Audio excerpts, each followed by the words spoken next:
Olá pessoal, eu me chamo Yuri Leite, sou consultor e mestre em investimentos e enquanto eu não estou fazendo as lives nas sextas-feiras, a gente vai fazer análise de gestores aqui para que vocês possam acompanhar.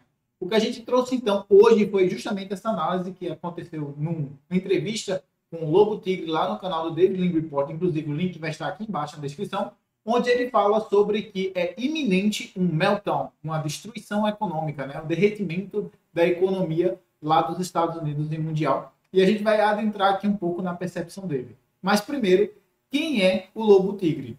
Ele é um investidor renomado, especialmente na parte de especulação de recursos naturais, como a parte de metais preciosos, commodities, em geral. Ele também é fundador da Louis James LLC e editor do Independent Speculator, uma empresa no qual ele criou, onde ele compartilha suas análises e estratégias de investimentos para quem acredita nas teses de investimento dele. E ele trabalhou por mais de uma década com Doug Casey na Casey Research, onde desenvolveu as suas habilidades em especulação de recursos naturais. E a gente vai adentrar aqui no vídeo de hoje, vocês vão perceber que isso também impacta muito na percepção da parte de tese, que a gente vai falar mais no final com relação à parte das commodities em específico. Mas vamos lá. Ele começa então a entrevista falando um pouco sobre a economia dos Estados Unidos. O entrevistador David Lean, ele traz uma reportagem na qual a Janet Yellen, que é como se fosse a Haddad lá dos Estados Unidos, a pessoa que cuida da parte de economia.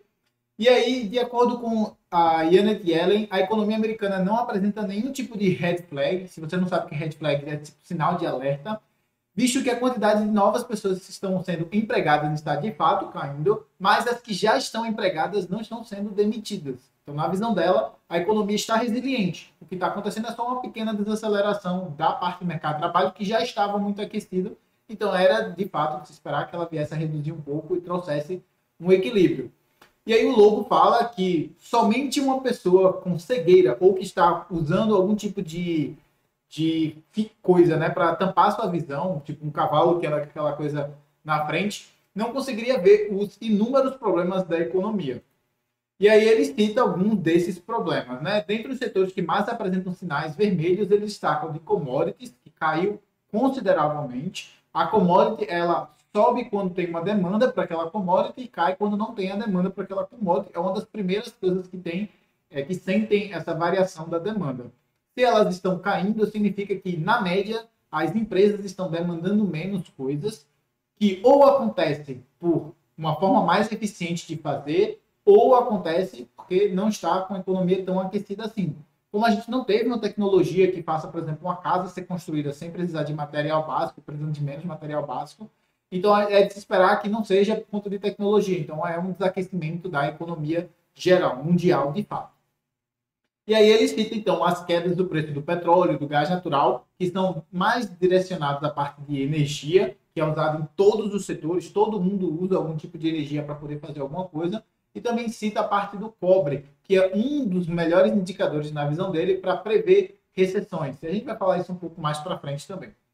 E aí ele fala de, entre outros commodities, que demonstram como a demanda está fraca, de fato, por materiais básicos. Outro setor no qual ele destaca é justamente a parte do mercado laboral dos Estados Unidos, que tem mostrado uma tendência de queda.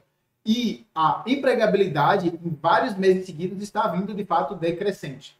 E aí ele fala, a força do trabalho e do consumo foram as forças que seguraram a economia até agora. Então, se a economia não está tão aquecida e não está tendo esse consumo e esse trabalho feito estava tendo em 2023 ou até primeiro, segundo trimestre de 2024, é de se esperar, então, que a economia esteja bem desaquecida, é um sinal vermelho que a gente tem que acompanhar. E aí ele continua, né? Mas antes de falar da parte da continuação, eu queria trazer esse gráfico aqui, no qual ele, na verdade, esse aqui fui eu quem fiz, mas lá na reportagem, na entrevista, teve um outro gráfico parecido, no qual eles conversam, mostrando aqui o preço do cobre, do petróleo e do gás natural. Percebam que em 2022 teve esse grande spike, nessa grande subida, e depois quedas consideráveis. Inclusive, vocês podem acompanhar aqui os três, né, para quem investiu no começo, no caso no final de 2021, início de 2022, estaria com um prejuízo em todas as três. Lembrando que isso não está considerando o peso da inflação. A inflação nesse tempo foi alta, e seria, né, um derretimento do seu poder de compra. Se você tivesse investido, você estaria no negativo da commodity, mais no negativo da inflação. ou seja, bem negativo. E aí, então, a gente continua aqui, no qual ele fala da Janet Yellen novamente sobre o mercado de trabalho está nas mínimas históricas, é falacioso. A Janet Yellen falou, não, o mercado de trabalho está nos menores patamares, está ali perto dos 4%. E aí o Tigre aponta que mudaram a definição do mercado de trabalho em 1994. Então, se você for comparar com dados antes de 94, você não vai fazer uma comparação justa. Você está comparando maçãs com bananas. Porque hoje a gente tem um tipo de métrica e antes a gente tinha outro tipo de métrica. E, portanto, vai levar a considerações bem erradas.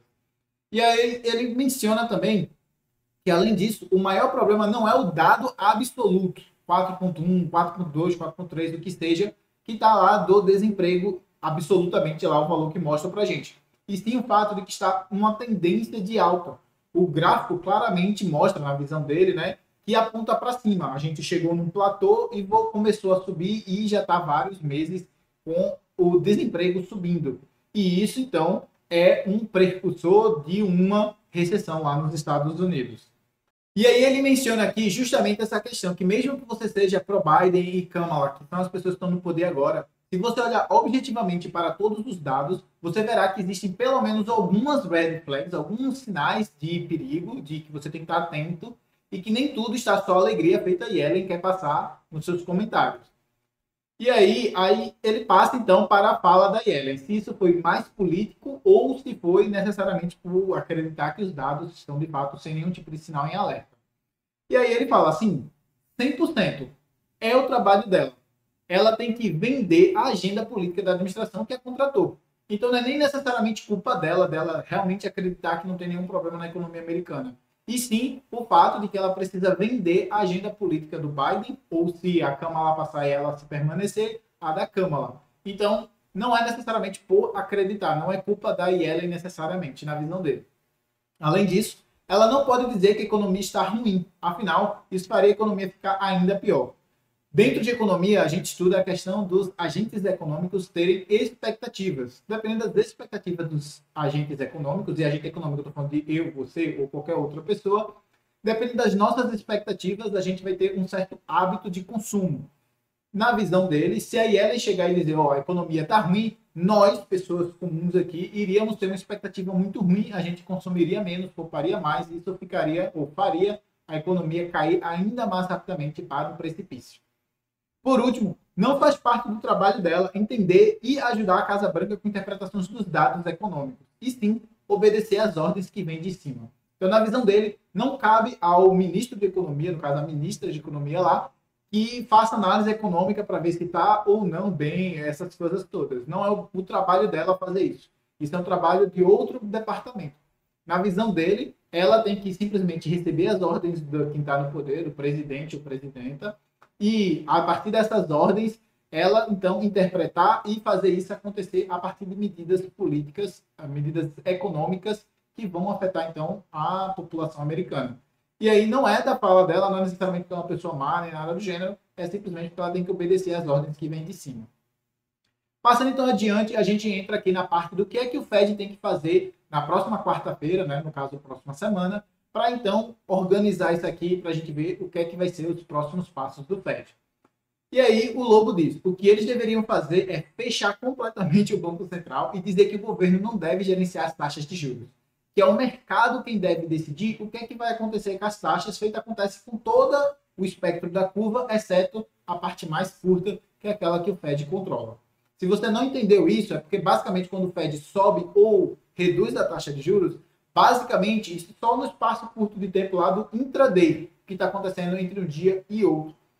O que acontece no restante de toda a curva não é ou não depende do Fed, sim do mercado, que vai comprando ou vendendo os ativos de renda fixa baseado nas suas expectativas, e aí essas expectativas são refletidas lá na taxa de juros que vai ser comercializada.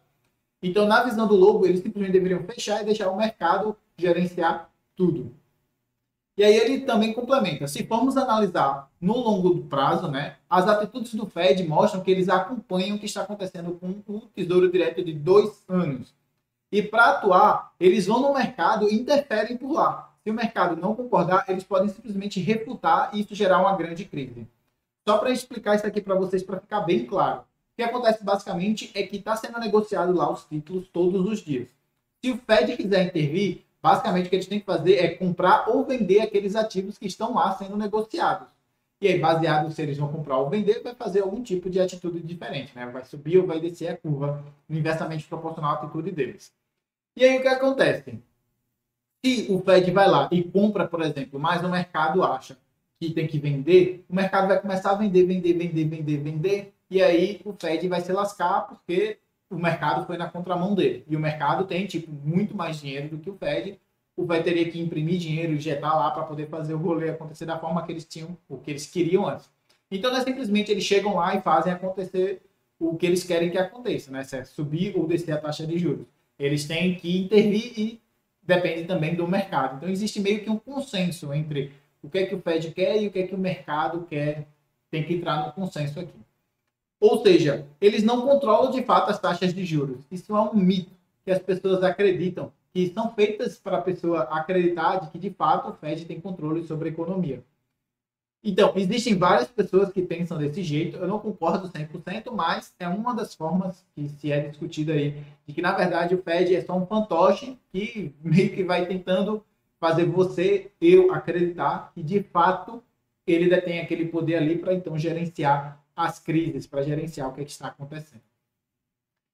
Seguindo então adiante, a gente traz aqui então o gráfico da curva de 2 anos dos títulos americanos. Lembrando que aqui eu estou falando do título e não da taxa, então vocês podem ver que o valor do título agora em 2024 tem subido. Se o valor do título sobe, é um efeito inverso que a gente acontece com a taxa. Então, quando o título sobe, as taxas estão caindo, que é justamente o que a gente tem acompanhado aí, que as taxas estão caindo e, portanto, o Fed deveria também cortar as taxas de juros para cair, acompanhar aí a taxa de 2 anos na visão do Tigre. E aí, se eu fosse um economista, ele complementa, né? Se eu fosse um economista na mídia, eu diria que provavelmente eles vão cortar agora na próxima quarta-feira, já que há diversas coisas na economia, coisas que a gente tem que ficar, sinalizações vermelhas que a gente tem que ver na economia, especialmente na parte do mercado de trabalho, que é, como ele disse, né? Ele acredita que já está fazendo uma subida considerável e que agora a tendência é continuar subindo. E aí ele disse, não acho que vai começar por um corte de 0,50, até porque se começarem com um corte de 0,50 vai ser muito agressivo, eles vão ter que manter isso por mais tempo, vão sinalizar que a economia não está tão bem feito, eles disseram na entrevista da quarta-feira, das 7 quartas-feiras atrás, mas pelo menos o 0,25 eles sim devem cortar agora na próxima reunião da quarta-feira, dia 18, se não me falha a memória. Mas devido à questão fiscal dos Estados Unidos e também pela questão de ambos os candidatos estarem focados em gastar mais, eu diria que é prematuro declararmos vitória contra a inflação, pelo menos tão cedo. Eu acho que a inflação ela vai voltar e isso vai ser um problema, que é basicamente a fala que a gente vai explicar um pouco mais para frente também. Então, para de fato controlar a inflação, eles deveriam manter a Fed Funds Rate alta por mais tempo.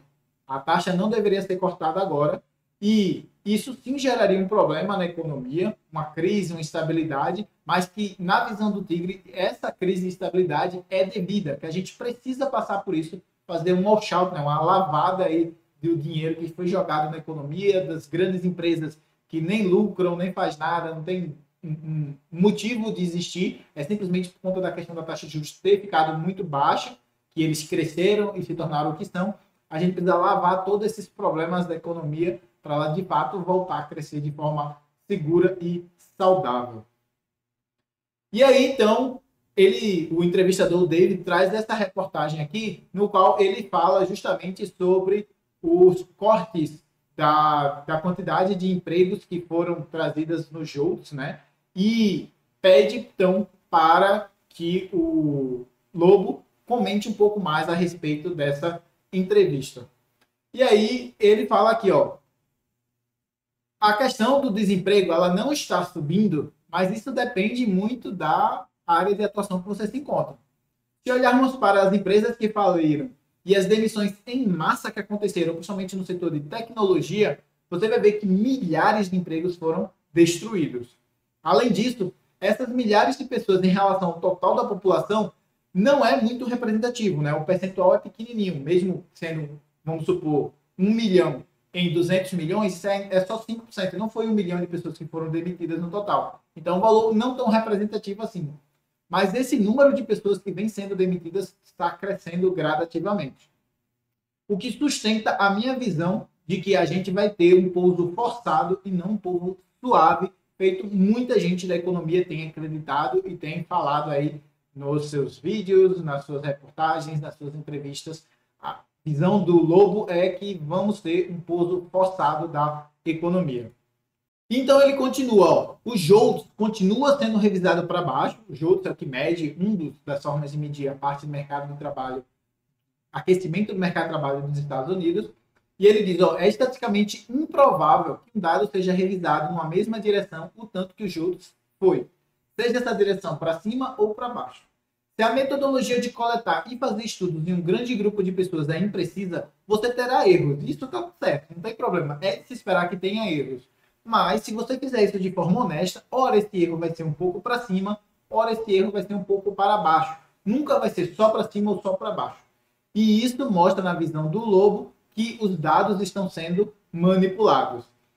Fazendo, então, com que as pessoas ficassem cada vez mais focadas nas revisões de dados, ao invés do dado em si. Esses mais de 840 mil empregos que sumiram equivale a mais de 70 mil empregos por mês que contabilizaram e não estavam acontecendo de fato. Ou seja, até os dados mais elevados de criação de mais de 200 mil empregos que a gente teve nos últimos meses, se você subtrair esses 70 mil por mês que, né, não foi criado de fato, isso mostra que a economia, né, a quantidade de empregos não está conseguindo nem acompanhar direito o crescimento da população, nem a quantidade de pessoas que, por exemplo, chegou no 18, começa a procurar emprego, isso desses 130, né, o limite 130, não está nem repondo a quantidade de pessoas novas que estão chegando. Então não está tão aquecida a economia, feito a Yellen ou os grandes economistas aí estão querendo passar na visão do tigre. E aí ele resume isso dividindo então em 3 grandes pontos. Para você prestar mais atenção nas revisões e menos nos dados de fato. Então, quando sair o dado, nem repara muito, repara mais na revisão para ver se vai ser novamente para baixo e quanto para baixo vai ser. Entenda que o sistema está sendo jogado, estão manipulando esses dados para poder te fazer ter algum tipo de posição, algum tipo de expectativa que é irreal, que não faz sentido. E terceiro ponto é que a tendência é de subida do desemprego e a gente precisa acompanhar isso, porque toda vez que o desemprego sobe muito, a gente tem uma grande recessão nos Estados Unidos. E aí, então, ele passa para a parte de revisão dos dados focados no PIB. O PIB foi revisado para cima, né, de 2,8% para 3% recentemente, e isso vai de contra ao que eu penso, né, que é um pouso forçado. Se o PIB está subindo mais do que o esperado, isso é um sinal que a economia está mais resiliente, e vai de encontro com o que ele acredita que está menos resiliente, portanto, um pouso forçado. Mas eu não estou dizendo que todos os dados apontam para uma recessão, apenas que nem todos indicam um mar de rosas feito a Yellen quis passar. Então, na visão dele, não é nem que necessariamente todos os dados estão apontando, vai ter uma recessão de fato, e sim que a Yellen diz que não tem nenhum dado que sinaliza isso, e na visão dele tem alguns dados que sinalizaram e que estão sinalizando um problema na economia americana. Mas, na minha opinião, toda ideia de analisar o PIB é falha. Eu me sentiria muito melhor se houvesse um órgão completamente independente que liberasse esses resultados, mas mesmo assim, eu já digo que não seria perfeito. E existiriam problemas ainda que não seriam sanados simplesmente com um órgão independente. Parte do que vai no PIB é o CPI, que é o dado de inflação lá dos Estados Unidos. Basta ir em qualquer shopping e ver que a subida de preços que está acontecendo lá, na hora que você vai pagar, é muito mais alta do que aquela que está sendo reportada no CPI. E, portanto, o CPI não está condizente com a realidade. Se o CPI está errado, o PIB está errado. E isso teria partindo da premissa que o PIB indicaria alguma coisa que é de fato confiável. Então, se você acredita no PIB, naquele dado que sai de PIB, você, por definição, tem que dizer que aquele dado de inflação que está sendo reportado ali é de fato correto, que de fato está sendo mencionado de forma honesta e sem nenhum tipo de manipulação.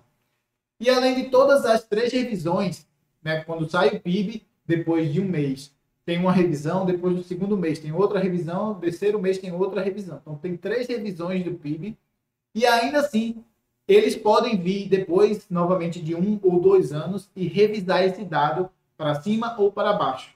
E aí o Lobo pergunta, qual que é a confiabilidade que você pode ter de um dado que pode ser mudado a qualquer instante, a qualquer momento, por qualquer motivo, simplesmente ele muda.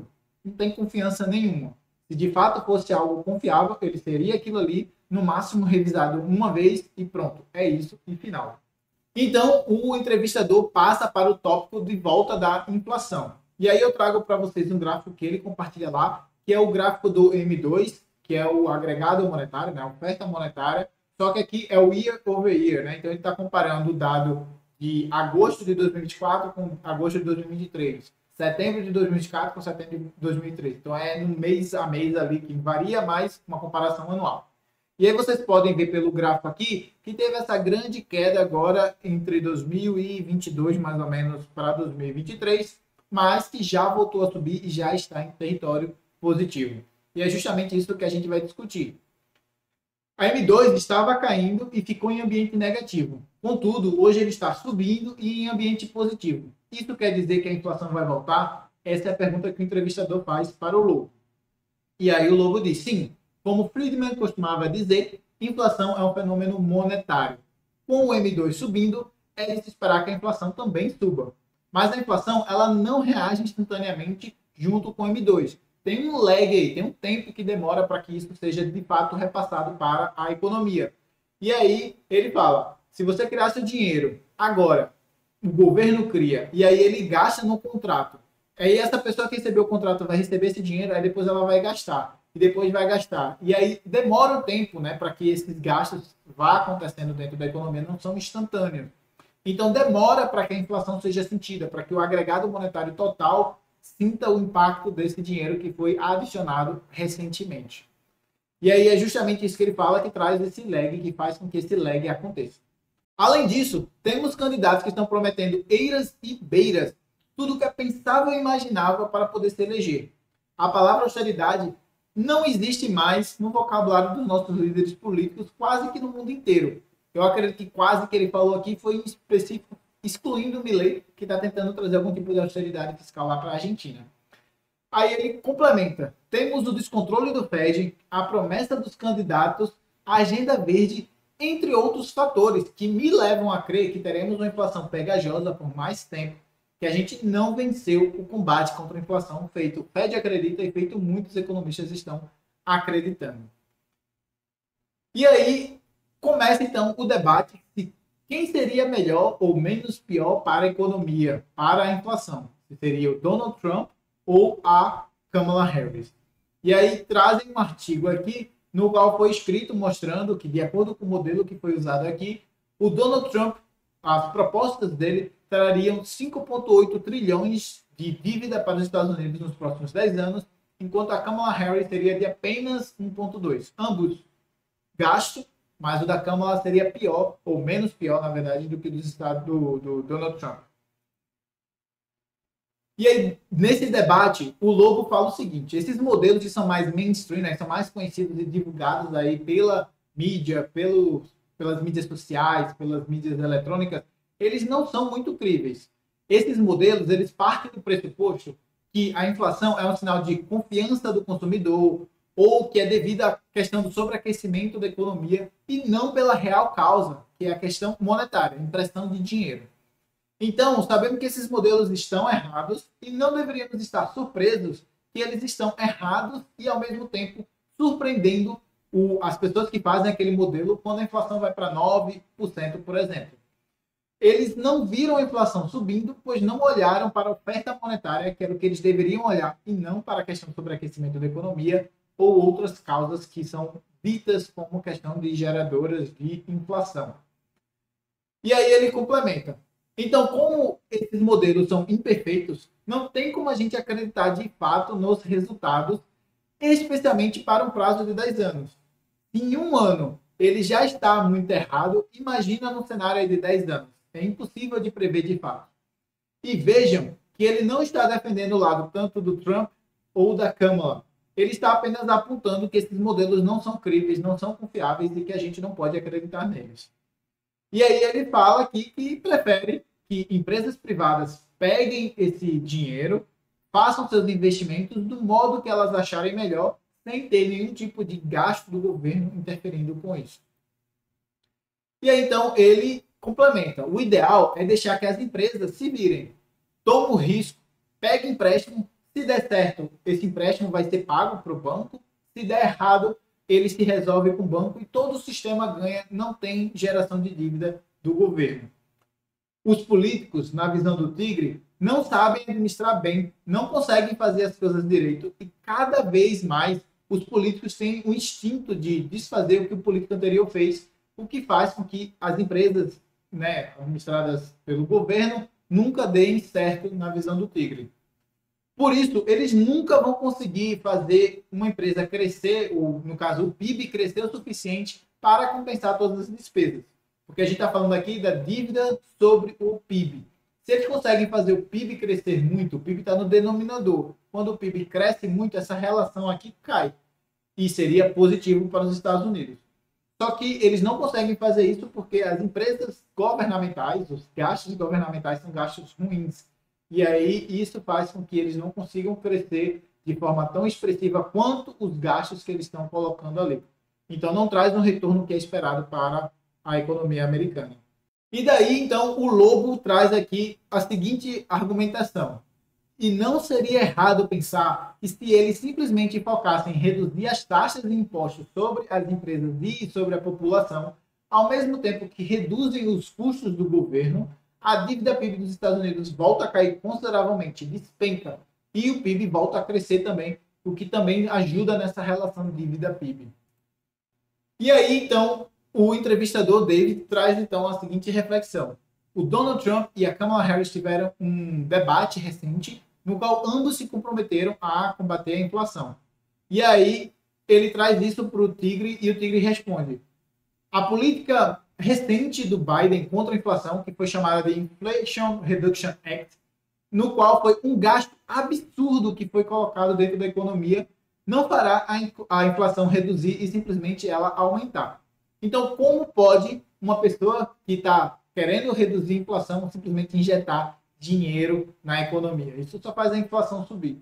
Então, assim, óbvio que ambos os candidatos vão dizer que querem combater a inflação, que querem que a inflação seja baixa, mas eles não querem fazer o que é necessário, na visão do Tigre, para que isso aconteça, que é segurar os gastos públicos.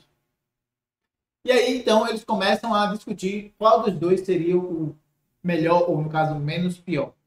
E aí, de um lado, temos a Kamala Harris, que quer reduzir a inflação, aumentando a quantidade de casas em 5 milhões de casas, com incentivo de $25 mil para a compra da sua primeira casa. Ou seja, de certo modo, ela quer reduzir a inflação sobre casas.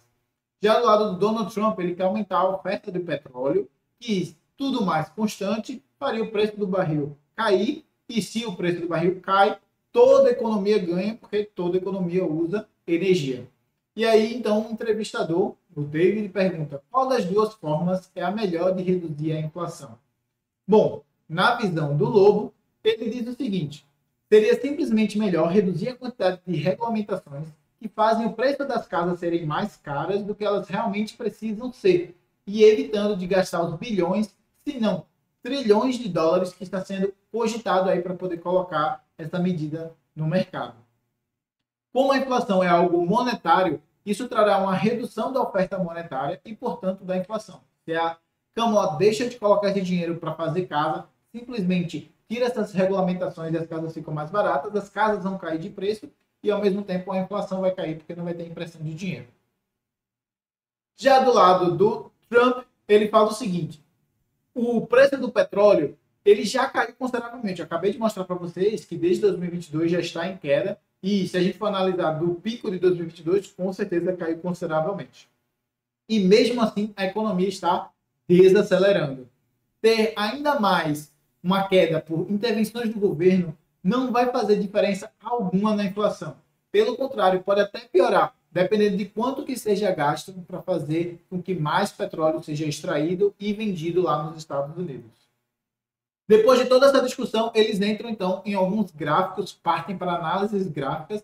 O primeiro deles é justamente o cobre, no qual eles mostram que o cobre caiu em 2022, logo antes da economia dos Estados Unidos mostrar aqueles 2 trimestres com PIB negativos, que mostrariam uma recessão técnica. O Lobo aponta que ele não acredita nessa história de PIB negativo, ele não acredita no PIB de forma alguma, mas que, para quem acredita, ou até o próprio Cobre estava prevendo isso, e que o Cobre é o melhor indicador para ver como está a economia, principalmente por conta da agenda verde, que necessita muito cobre. Se o cobre está caindo, é porque não tem demanda, mesmo com a agenda sendo puxada aí por vários políticos, ela está caindo. Então é um sinal de que a economia está desaquecendo, é um sinal de que a economia está entrando em recessão. Depois eles falam sobre a correlação do cobre com a prata, e ele diz que se houver um pouso não suave, né, um pouso forçado, é de se esperar que a prata venha a cair. Porque a prata, além do lado monetário, junto com o ouro, eles também têm um lado industrial. E o lado industrial vai ter uma redução significativa, o que faria com que o preço da prata caísse. Ele também fala da relação entre prata e ouro. Eu não coloquei esse ponto aqui porque foi muito breve a discussão deles, não achei relevante de trazer. Depois disso, eles mencionam então sobre a tese do urânio, né? O Tigre, ele mencionou no começo de 2023 que achava que o urânio seria o melhor investimento para 2023, e quem investiu praticamente dobrou, quase triplicou o seu dinheiro, mesmo com todos aqueles ativos caindo. No final do ano, quando já tinha subido muito, ele falou que achava que estava caro, que não fazia mais tanto sentido, e aí ele alertou para uma possível venda, né? Pessoas que estariam realizando lucros. E agora, nesse exato momento, ele acha que com essa grande queda que aconteceu, é uma oportunidade de comprar mais. É uma oportunidade de você colocar mais investimentos relacionados ao urânio dentro da sua carteira, do seu portfólio. Inclusive, ele fala que a última aquisição que ele fez agora, agosto, setembro, foi justamente uma empresa desse setor, desse ramo que foi adicionada à sua carteira. E aí, então, eu quero resumir toda essa entrevista nesses 5 pontos. Primeiro, a gente falou sobre a economia dos Estados Unidos não estar tão resiliente feito umas pessoas querem passar, principalmente a primeira-ministra lá, a Janet Yellen. Depois a gente falou sobre a questão dos dados estarem sendo manipulados, principalmente os dados de revisão de empregos, né, da empregabilidade e revisão de empregos, e também o dado de inflação, no qual ele acredita que a inflação está mais alta do que necessariamente está sendo mostrada ali dentro do relatório, dentro daquele número que sai, que é divulgado para a gente. Aí eles entraram num tópico sobre o Fed cortar ou não juros na próxima quarta-feira. O Lobo acha que vai ter um corte de 0,25, que não vai ser de 0,50, feito muita gente no mercado acredita. Muito porque o Fed precisa mostrar que a economia ainda está bem sólida, que eles vão agir cautelosamente. Então, alguns pontos que fazem ele acreditar que vai ser um corte de apenas 0,25. Ele acha que vai ter um pouso duro e uma volta da inflação, um pouso forçado e a volta da inflação muito por conta da política do Fed, por conta dos gastos que vão ser implementados tanto pelo candidato Trump ou para a Câmara, independentemente de quem ganha, vai ter muito gasto. E também por conta das agendas verdes, entre outros pontos, ele acha que a inflação vai voltar e que a gente vai ter que aumentar as taxas de juros novamente, provavelmente em 2025. E aí ele fala que nem Trump e nem Câmara ambos são ruins para a economia dos Estados Unidos e para combater a inflação. Ele gostaria de ver uma outra pessoa que tivesse mais austeridade fiscal, que a austeridade fiscal fosse um tópico que essa possível pessoa tivesse em consideração para poder se eleger, para poder fazer com que a economia volte a aquecer e a dívida PIB volte a cair, controlando os custos do governo e retirando regulamentações exageradas que fazem com que as empresas tenham que ter mais custos e, portanto, acabe repassando isso para o consumidor e afetando muito a economia. Pois bem, pessoal, essa aqui foi a entrevista do Lobo. Eu volto a reforçar que se você quiser assistir ela na íntegra, vai estar aqui embaixo o link na descrição. No mais, agradeço a presença de todos vocês. Peço que se você gostou do conteúdo, não se esqueça de deixar aquele seu like aqui embaixo. Se inscreve no canal. Todas as sextas-feiras, enquanto a gente não voltar com as nossas lives, traremos um conteúdo como esse, analisando a opinião de grandes pessoas do mercado, pessoas que são renomadas, para que a gente possa, né, fazer uma discussão, um debate. Inclusive, incentivo você a deixar aqui embaixo nos comentários o que você achou da entrevista, o que você concorda, discorda, como que você está enxergando a economia americana, a economia mundial, para que a gente possa promover esse debate tão qualificado. Beleza? Também lembro que temos diversos links aqui embaixo na descrição para muitos vídeos que com certeza vão te agregar muito na sua vida financeira. Eu fico por aqui, um forte abraço e te aguardo no próximo vídeo.